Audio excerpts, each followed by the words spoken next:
It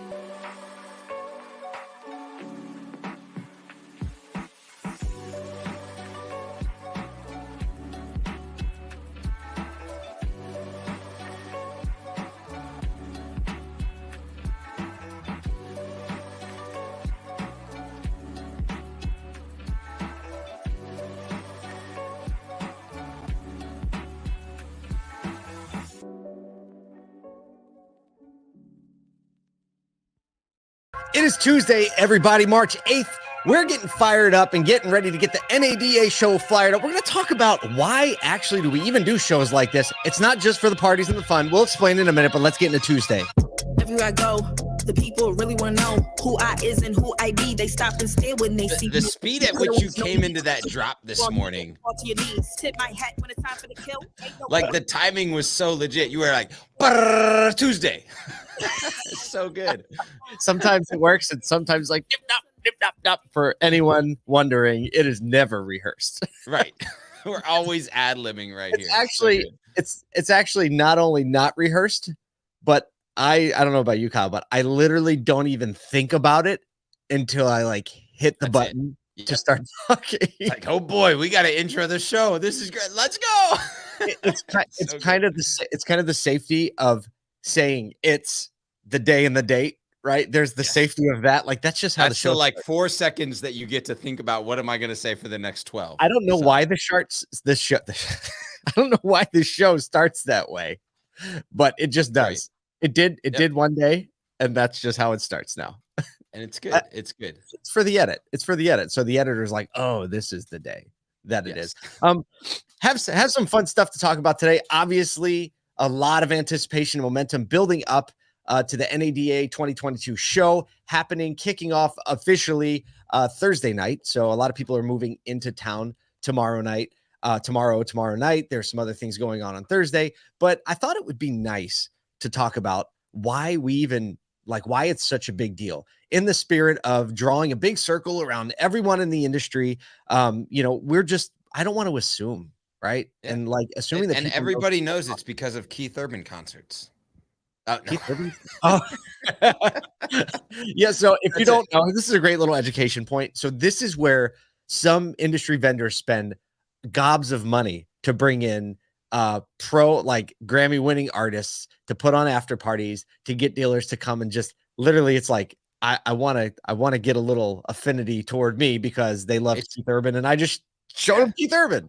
It's like the Cool Kids Club. It's like because we're in the Cool Kids Club, you came, now we're friends, right? Exactly. And so there's that whole element. We talked a little bit about like the show being the place where it's like, oh, it's in Vegas and it kind of feels like Vegas even going into the show. And we get all those like vendor, dealer, partner and all of that happening, right? There's an agenda from each, but I think what we want to talk about today is like the bigger reason, the bigger like the impetus for gathering as an industry, and particularly like you said, the NADA show and not like Digital Dealer or DMSC or, the Ward's Auto Conference or anything like that. Like why this one in particular holds so much weight.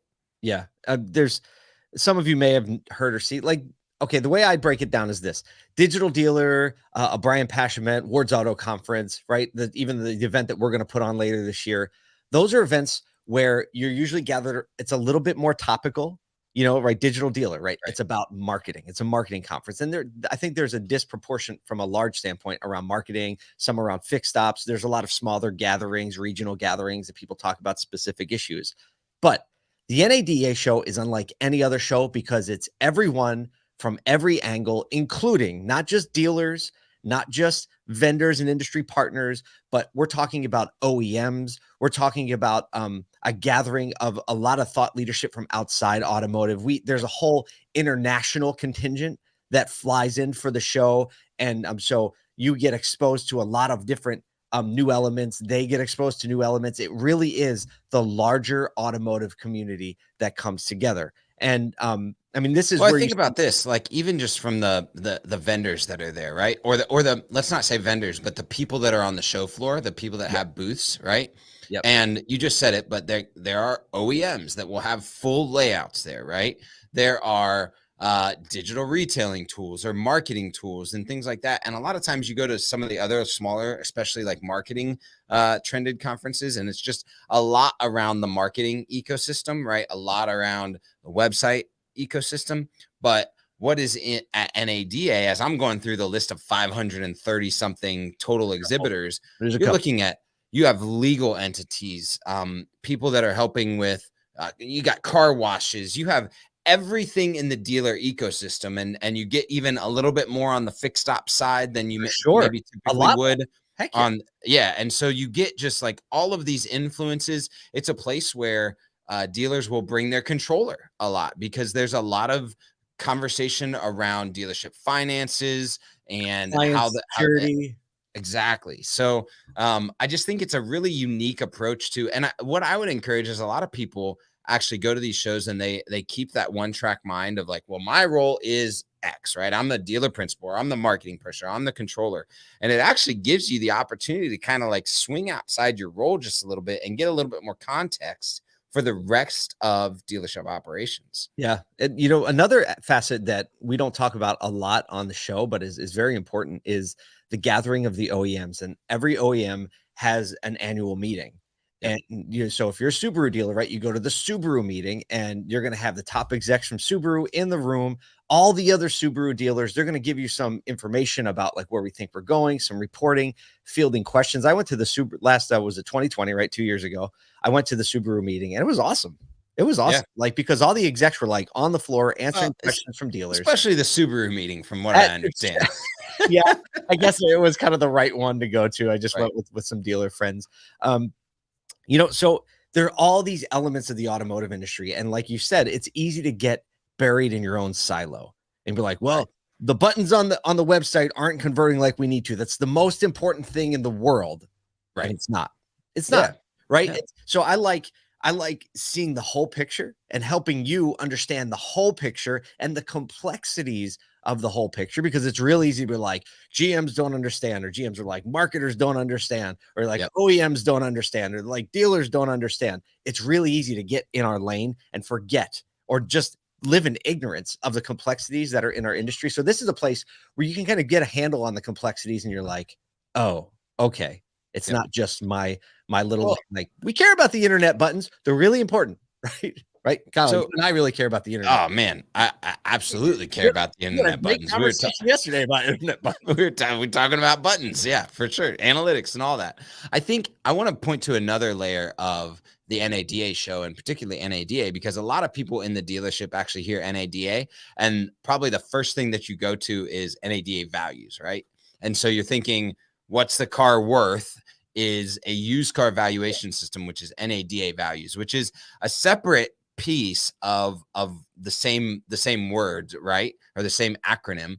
But really what the NADA show is pointing to, the organizational body of franchise dealers. And not just that, but the lobbyist that is saying, as Paul Walser said on our year-end extravaganza, that dealers are the best possible way for customer experience to be had at the customer, at customer facing value, right? That and pushing back on the belief that direct to consumer model is a good thing. And so it's actually doing this enables that organization to show a stronger look to the place where they're lobbying in DC, to the community, right? Actually, we got some really cool information this morning, and every single year NADA does this, but wherever they're at, they actually donate, they give back a portion of the proceeds of the event to the community that they're going into, that they're practicing what dealers are doing on a daily basis. I love that. You know, it was really cool too, because we're on the press release email list now. Yeah. NADA, which was like, we're like, hey, we got the press release sent to our email. But yeah, that highlighted this point, that NADA is just really embodying the spirit of auto dealers, right? This is the champion that, you know, whether or not there are good things, bad things, right? There's never all good things, right? It's always good things, challenging things. It's parallel rails in life. And NADA show is a place where you get to experience all that. And look, growing in empathy growing in empathy is how you're going to be a better operator. You're going to be better at your job. You're going to move up more. You're going to be able to serve the people around you better because you understand along the lines. Speaking of challenging things and great things. Segue. You didn't know I was going to say this, Kyle. But Kyle's having a baby, everybody. He's not having a baby. His wife's my wife. But our family is welcoming a baby into the world very soon. Yes. Yeah. So that's coming around in our lives, and it's changing our NADA schedule up just a little bit. So I won't be on ground and in the trenches with Paul, but because we're a little bit ahead of schedule, as so it seems. And if you are a parent, you know what all that means. So we won't go into detail. You should have been thinking about this 9 months ago, Kyle, when we didn't even know we were going to be doing Automotive State of the Union. We had no clue this was going to be a thing, right? We're like, oh, NADA, we'll figure that out. Not a problem, right? Yeah. Oh, we're doing a big thing. The doctor's like, yeah, about that schedule thing. So it'll be great. It'll be great. But I think we're going to I got a lot of congrats coming into the live stream now. There we go. Yeah. But here's the deal. It doesn't matter, right? No, because we pivot and we have really great microphones. Such cool microphones. It's like I want to get I'm going to get one of those microphones, and I'm just going to hold it for the live stream every day right here, just sitting in my office. Back to you, Paul. Right? And so, but that's it. Talking, I don't want to do another segue, but Brian Davis says we need to go. Kyle, you need to go look at car washes for a minute and take a breath. I don't know if anybody knows this, but car washes are by far my happy place. I love car washes so much. No doubt. Actually, the car wash, so at the dealerships that I worked at, we had the Broadway car washes, which are kind of an industry standard, but man, they're expensive. The upkeep's intense, having a great local rep. There was actually some conversation on Clubhouse this morning about it, like making sure that you can execute, because it becomes a value proposition for the dealership.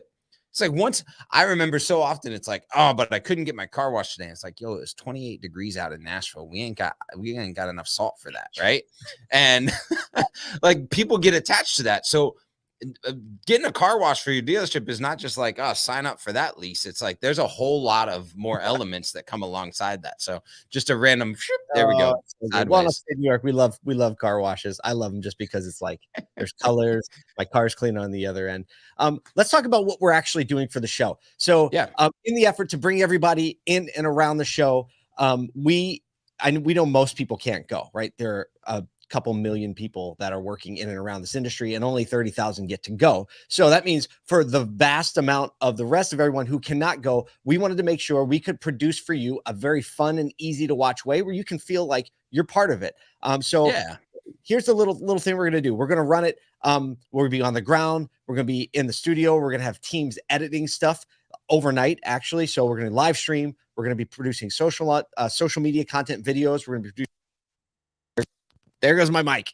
We're going to be producing audio content, articles. Our regular email is going to be a digest. So Automotive State of the Union is trying to bring you the digest and the fun stuff and a little bit of flavor from the show. So it goes like this. On Thursday, when everybody gets there and shows, there's a JD Power automotive event starting in the morning. There's the Automotive News Retail Forum starting at noon. That evening, there are a few other things, opening party, the AWA Awards.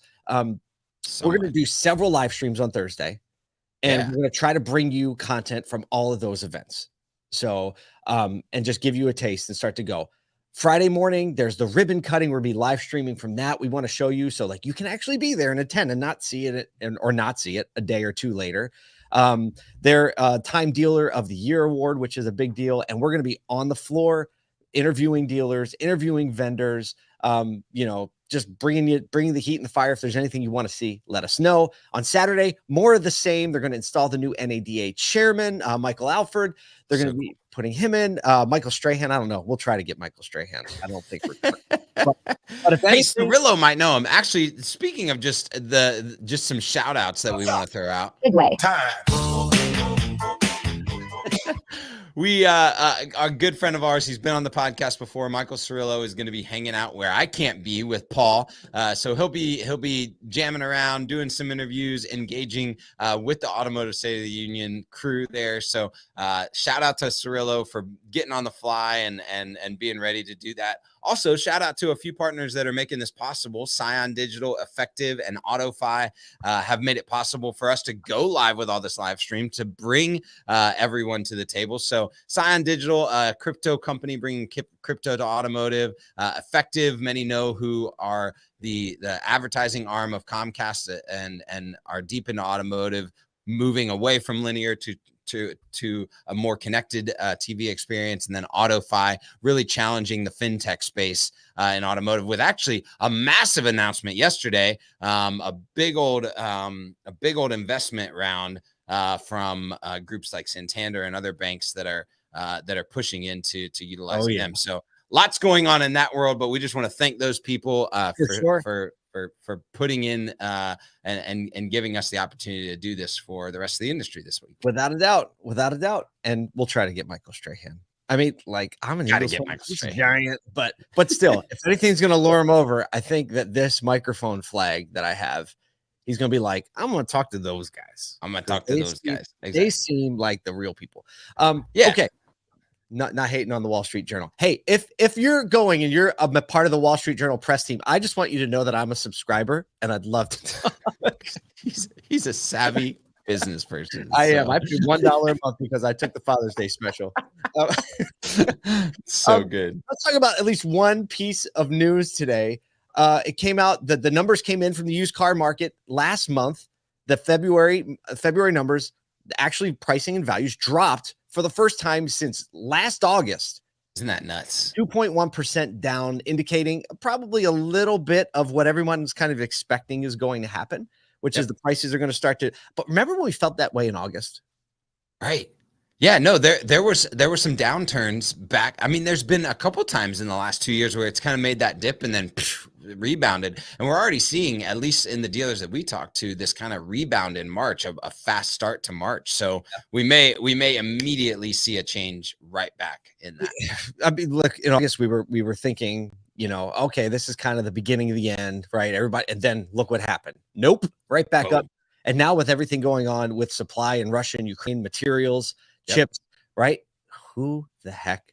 Well, you know what? We talked about this with Alex Vetter when we had lunch with him a few months ago, how automotive a lot of times looks toward real estate and real estate vice versa. And we're starting to see shifts in real estate. I actually was reading some articles this morning where interest rates are dropping. People are coming to the market again. Inventory is getting removed. And so that we're probably going to see that same stuff happening in automotive because interest rates impact automotive buying the same way that they do in real estate. So watch out for that. Yeah, it's going to be crazy. We can't count on anything except more change, which is cool because it gives us something to talk about. We're saying, if you're going to talk about change, well, we're in the right business. We hope you join us for the NADA show. Hope you tune in tomorrow. Go to ASOTU, NADA.com. We'll see you there.